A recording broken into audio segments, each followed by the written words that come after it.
Le mot occupation pour qualifier les territoires disputés en Israël? D'abord, David Friedman n'est pas le seul officiel américain et le premier à le dire. Avant lui, il y a eu l'ancienne secrétaire d'État américaine, Madeleine Albright, qui avait dit à son époque que pour les États-Unis, les territoires en question ne sont pas occupés mais contestés, en anglais disputed.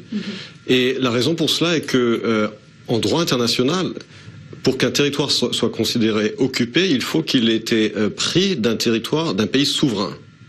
Or, le territoire en question, ce qu'on appelle la Cisjordanie, pourquoi est-ce qu'on dit Cisjordanie en français? Parce que la Jordanie a conquis ce territoire pendant la guerre d'indépendance d'Israël en 1948, l'a annexé et l'a appelé Cisjordanie. C'est pour ça qu'on appelle ça, en anglais on dit West Bank, la rive occidentale du Jourdain, mais ça n'a jamais été un pays reconnu. Et d'ailleurs, je vous rappelle que quasiment aucun pays de la communauté internationale à l'époque, lorsque le Parlement jordanien a annexé ce territoire nouvellement acquis, conquis et appelé Cisjordanie, n'a jamais reconnu cette annexion. Il n'y a que deux pays à l'époque, en 1950, qui l'avaient reconnu, c'était la Grande-Bretagne et le Pakistan.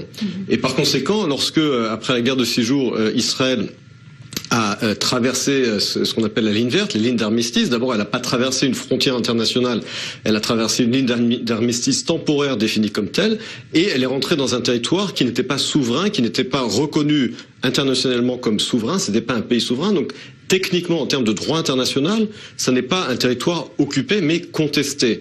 Et je vous rappelle par ailleurs que depuis la signature des accords d'Oslo, des deuxièmes accords d'Oslo en 1995, eh bien 98% de la population palestinienne vit sous le gouvernement autonome de l'autorité palestinienne.